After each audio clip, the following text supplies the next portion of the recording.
Olha, são 7 horas e 24 minutos. Olha, vamos trazer a reportagem, a entrevista feita na noite de ontem. O plenário razoavelmente prestigiado, né? Por lideranças indígenas, pelos índios, da etnia terena, produtores rurais, o grupo de estudantes universitários, que foi lá para acompanhar a votação do projeto que concede ou que repassa recursos para a Associação dos Universitários de aqui da UNE de Anastácio para custear o transporte escolar. Estava bastante movimentada a sessão. E nós falamos com o produtor rural Nilton Carvalho da Silva Filho. Ele fala, nossa reportagem, fala da decisão da Câmara em convidá-los para participar, para expor toda essa situação que vem sendo vivida nos dias atuais em relação ao processo de negociação e retomada da Fazenda Esperança e a questão da demarcação das terras indígenas aqui no estado. Vamos ouvi-lo.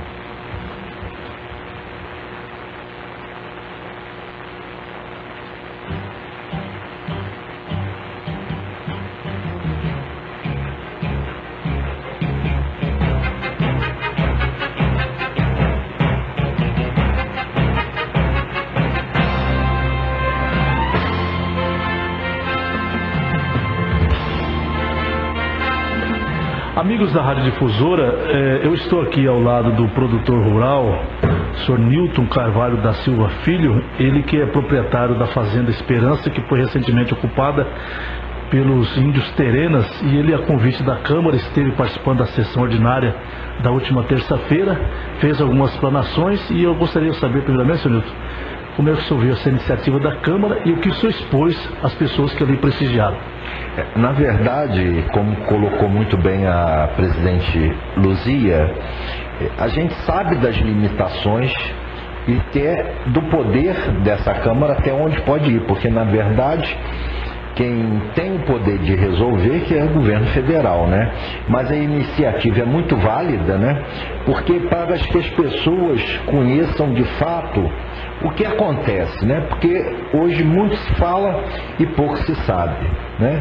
E nesse momento é um momento em que todos nós temos que ter responsabilidade, tanto produtores, índios, a mídia, para que não se ponha mais lenha nessa fogueira, né? Que não se queira apagar esse fogo com álcool. Correto. Até na própria fala do vereador Wesley, do ponto de vista político, ele manifestou-se com um grau de preocupação, achando inclusive da fragilidade do ponto de vista político de resolver essa situação. O senhor pensa da mesma forma? Olha, eu acho o seguinte: se o governo quiser decidir, ele tem como decidir. Como eu falei lá, ele não precisa de um dia, 10 dias, nem 20 dias. Porque todos esses títulos, até que provem o contrário, eles são verdadeiros, eles não são falsos. A nossa cadeia dominial é fechada. E se o governo quiser, não precisa mexer na Constituição nada, porque ele não está comprando uma terra devoluta, né? Ele não está pagando a terra que é dele, ele está pagando uma terra legal que possui proprietários. Então, se tiver vontade política, eles vão realmente resolver o assunto. Tem dinheiro, como eu falei, para reformar o Maracanã, 1 bilhão e larai, vários estádios. Teve dinheiro para pagar a dívida de país africano. Tem dinheiro para entregar a Petrobras ali na Bolívia, preço de banana. Fora os desvios violentos que existem nesse país. Não tem dinheiro para indenizar o produtor? Só se não quiser, porque o dinheiro tem.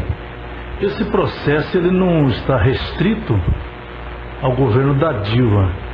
O que foi falado, inclusive, pelo senhor e por algumas pessoas que manifestaram na tribuna, ou seja, os vereadores, de que se arrasta de governos anteriores. Não, para você ter uma ideia, esse nosso processo, dentro da FUNAI, ele se arrasta num processo administrativo 10 anos. Há 2 anos atrás, uma parte dos proprietários que tiveram a área também que está dentro do pleito, os advogados dele entrou com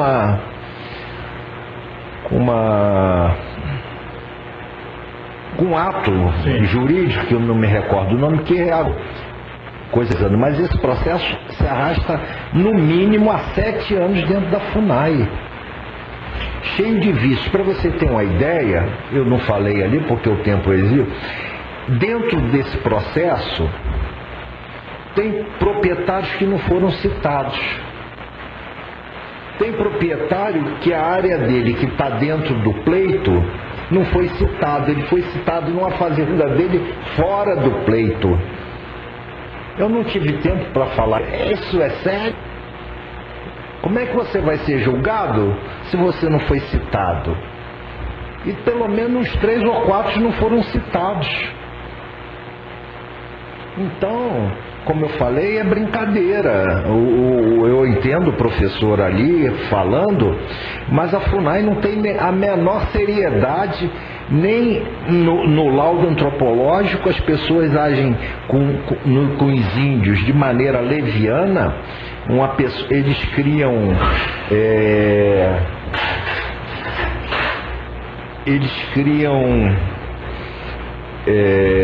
que as pessoas acreditem em certas coisas que não vão poder cumprir, sabe? Fazendo um paralelo entre as ocupações ou as invasões que houveram em Sidrolândia e aqui na região de Toné, como é que o senhor avalia? Parece que a situação foi um pouco mais pacífica, houve um pouco de diálogo. Eu acho que até pela convivência, porque muitos índios me conhecem na aldeia.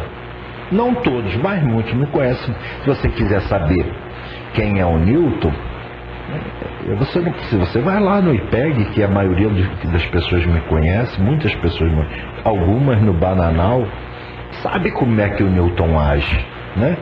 E na verdade, o que aconteceu lá em Sidrolândia, eu não posso falar porque eu não conheço assim de perto. Mas pelas mídias o senhor teve uma dimensão do problema. Mas quer dizer, eu não posso saber como era esse relacionamento. Por exemplo, o nosso relacionamento são 150 anos, companheiro. Não é de um dia nem uma noite. Para você ter uma ideia, o Paulo Reis, inclusive, você pode confirmar com ele, já é pela 2ª vez numa missão luterana, que vem com médicos, 40 pessoas, eu abro a fazenda para atender, para que eles possam fazer o trabalho lá nas aldeias. Você diz que os funcionários do senhor são os índios? A maioria são índios? Há muito tempo eu sou invadido, né? Porque meus funcionários são todos índios, os que não são índios são casados com índias, né? Meu gerente, talvez na região, isso você pode procurar até com os próprios índios mesmo, ninguém respeitou e ninguém valorizou tanto o índio como o meu sogro, finado M. Correia, né? Que índios tiveram postos de comando lá, e eu também, meus encarregados, um é índio, de Lipu Eloy, da aldeia. Então, esse convívio mútuo, sem arranhões, já são de vários anos que a família teve essa convivência pacífica. Inclusive, eu até estranho, porque a maioria, você conhece lá a reserva, são várias aldeias, né? Os índios mais que estão me invadindo são os índios da outra ponta lá, que eu realmente tenho pouco relacionamento, já trabalhei com alguns, né? Mas nunca tive. Até estranhei da forma que foi feita, né? Agora, a gente usa, eu não sei se pode classificar com um termo muito grotesco para alguns, a questão de invasão, mas para ocupação. Eles invadiram mesmo a fazenda? Invadiram. A família estava em casa? Não, na verdade estava eu, minha esposa e os funcionários, né? E eu tive, na verdade, bater o martelo, né? Essa terra é nossa. Isso já tinha receio há muito tempo que isso poderia eventualmente acontecer? Olha, esses rumores sempre existiram, né? Mas não a chegar nesse ponto que chegou, né? Esse ponto que chegou realmente me surpreendeu. Talvez reflexo da invasão em Sidrolândia. Olha, rapaz, tem muita coisa por trás disso. Isso aí é uma coisa que muita gente vive hoje em função disso aí, sabe? Tem CIMI, sabe? Eu até dei um pouco coisa dessas ONGs que você vê, eles recebem, são verbas vultuosas. Eu deixei um documento, que não é um documento, é um relatório. Eu até esqueci de falar lá para a presidente que aquilo, quem quisesse chegar e xerocar e checar como a coisa funciona. Não tem a mínima seriedade, não tem o menor compromisso com a verdade. Ele falou da FUNAI, mas a FUNAI é um órgão que ela julga e ela sentencia. E o que ela falou e julgou é o que vale. Aí o ministro vai lá e homologa, quer dizer, porque você entra no administrativo na FUNAI, você não ganha nunca, né? Por mais erros que tem. Gozado que é ligado ao Ministério da Justiça, e um trabalho desse totalmente cheio de erros, a coisa ande. E tem muita história. Nós poderíamos ficar aqui, ó, conversando aqui, ó, 2 dias seguidos. Sim. Porque eu teria história para te contar. Agora, nos reportando a questão da ocupação da fazenda, foi um grupo, foi uma família, conversou com o senhor, pediu para se retirar? Não. Na verdade entraram, não era muita gente. Se você for ver o número de índios que a aldeia tem, para o número de índios que estavam ali, vamos dizer, vai ser 80 pessoas. Mas aí é aquele negócio, tem uns índios que são contra a invasão, mas querem a terra. Isso todos eles querem. Eu estaria me enganando se eu achasse que todos eles querem a terra. Mas existem muitos que são contra a invasão. E aí, como a coisa entrou e vingou, aí veio o resto atrás. E dentro disso, desse momento, nós temos que filtrar muitas informações, né? Porque senão você acaba fazendo besteira. E por exemplo, a última informação, que lá dentro tem 800 índios. 800 índios é 25% dos índios da reserva. Você está me entendendo? Será que isso é verdade? Não sei, mas eu acho muito, né? Quer dizer, 25% dos índios já invadiram. E outra informação, que a maioria, quando chega à noite, sai. Vai dormir em casa, não fica lá.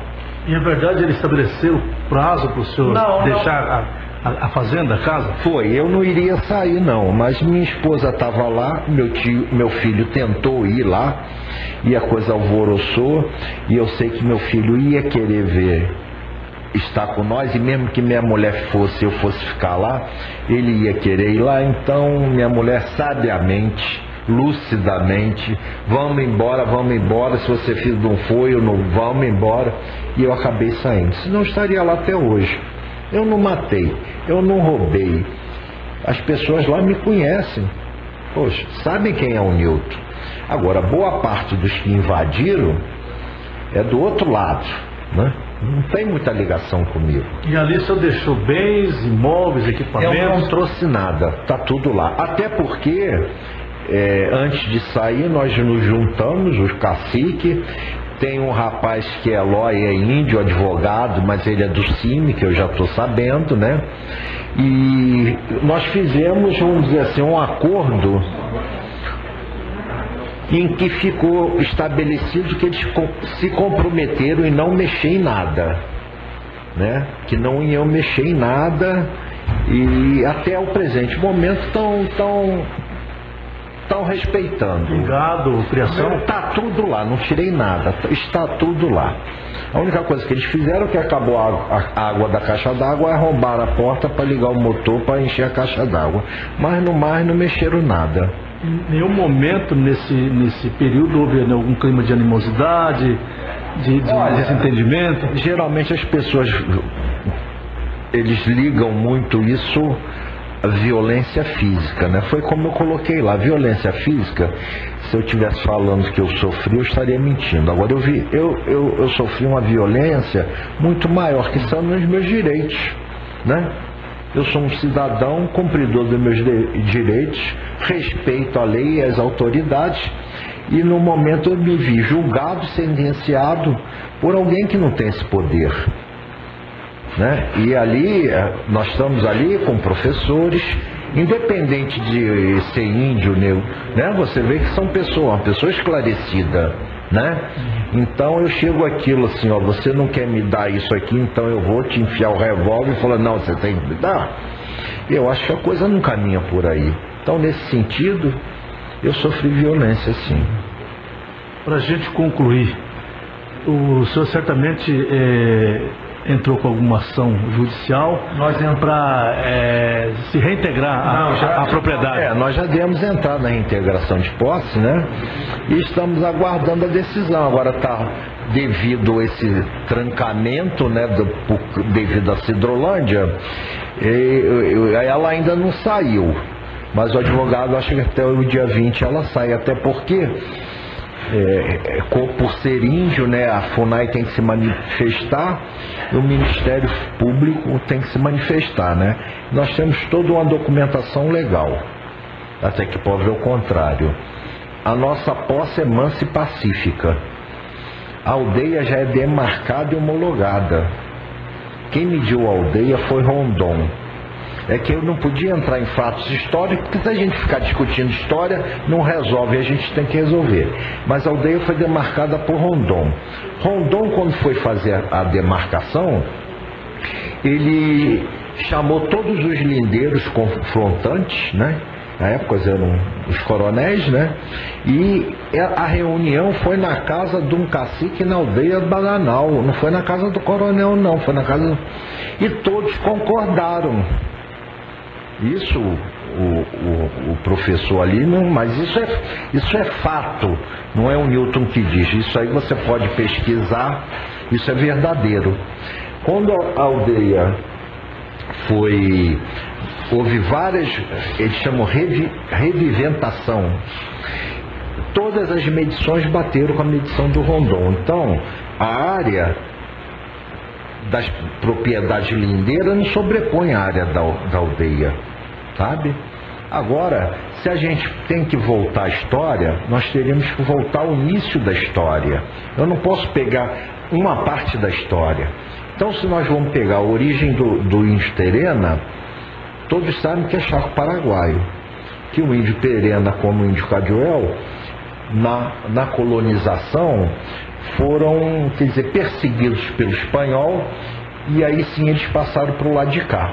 Então, se existe uma dívida histórica, um resgate de uma dívida histórica, no meu entender, a FUNAI e o governo brasileiro deveria estar cobrando do governo da Espanha, porque quem expulsou o índio Terena e o Caduel da sua terra de origem foi o governo, foi a Espanha. E na segunda vez veio Guerra do Paraguai, todo mundo correu de novo. Então, quem tirou o índio Terena das suas terras, que já não eram mais as de origem, foi o governo paraguaio, cobre do governo paraguaio. E se a titulação dessas terras, que até então não são comprovadamente que são ilegais, mas que se fossem ilegais, o governo assuma que errou em dar titulação, e se são legais, assuma que vão comprar terra. E acabou o assunto. O resto é pirotecnia, é a gente gastar bala em caça ruim. Seu Newton, eu quero agradecer a sua atenção e pela entrevista. Eu não sei se o senhor gostaria de acrescentar algo mais que a gente eventualmente não tenha lembrado ou abordado. Não, eu queria agradecer a oportunidade e dizer que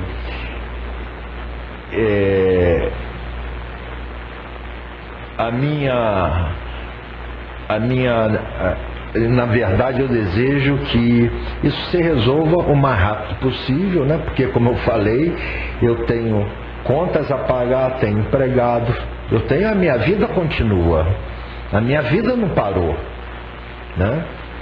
Então eu preciso trabalhar. E, infelizmente, eu não posso entrar, eu estou proibido de entrar na minha propriedade. Então, quem tem o poder e que decida, que resolva. Eu sou uma pessoa que respeita a lei, independente da coisa que vier. Se eu achar que me prejudica, eu vou usar da lei porque eu acredito na justiça e na democracia. Essas são as armas, né? E eu, dentro dessas armas, não vou brigar com índio, não vou matar índio, porque até quando eles entraram eu falei, olha, a única arma que eu tenho aqui é uma espingarda de chumbinho do meu filho. Já estou velho para apanhar, para brigar, senão vou apanhar. Então, na verdade, sempre tive um bom relacionamento e espero continuar tendo um bom relacionamento, até porque eles, num ponto, eles estão sendo sérios. O compromisso que nós fizemos, eles estão assumindo. Então, isso também tem que ser dito, né? Então, eu espero que a gente resolva o mais rápido possível. Muito bem, olha, são 7 horas e 44 minutos. Ouvimos aí o produtor rural, o senhor Nilton, né? O Nilton de Carvalho, ele que é proprietário da Fazenda Esperança, que foi ocupado pelos independentes, falando da situação. Eu contactei com o líder indígena que falou em nome da comunidade terrena, o Vanderlei Cardoso. E ele, tão logo encerrou a sua fala da tribuna, ele acompanhou os demais patrícios, né? E se despediram, né? Das autoridades, e não foi possível contactá-lo, né? Entrevistá-lo, mas a gente deixou à disposição, né? Dele, de qualquer representante da comunidade terrena, para falar sobre essa situação também vivida por eles, que essa luta que vem se arrastando há muito tempo, não é um problema do governo Dilma, já vem de outros governos, como eles muito bem têm declarado, têm falado nas entrevistas, nas reuniões, e ele ponderou muito, foi o fato que aconteceu recentemente, que os deputados estaduais, os deputados aqui de Mato Grosso do Sul, se reuniram, em torno de 20 deputados, foram até Brasília tratar desse assunto e sequer consultar ou convidar algum representante da comunidade terrena para participar dessas discussões lá em Brasília. Foi o que ele ponderou nessa reunião. Olha, faltam 14 minutos para as 8 horas, vamos ao intervalo comercial, já retornaremos na sequência, aguardem.